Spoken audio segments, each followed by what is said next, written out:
पूरे दुनिया में जेकर हउए पहचान हो, देशवा हमार प्यारा हउए हिंदुस्तान हो, देशवा महान प्यारा।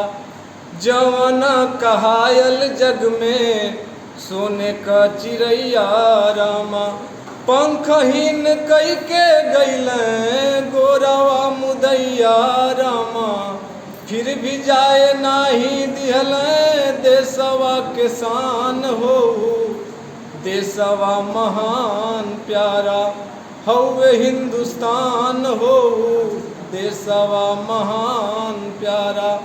शेखर सुभाष भगत बिसमिल जमनवा रामा, देशवा के खातिर तजलें आपन परनवा रामा।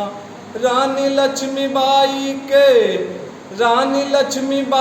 के भूली न बलिदान हो, देशवा महान प्यारा हउए हिंदुस्तान हो, देशवा महान प्यारा।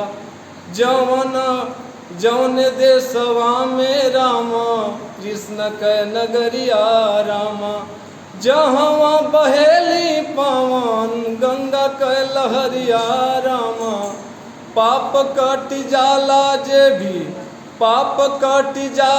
जे भी करे स्नान हो, देशवा महान प्यारा हउए हिंदुस्तान हो, देशवा महान प्यारा।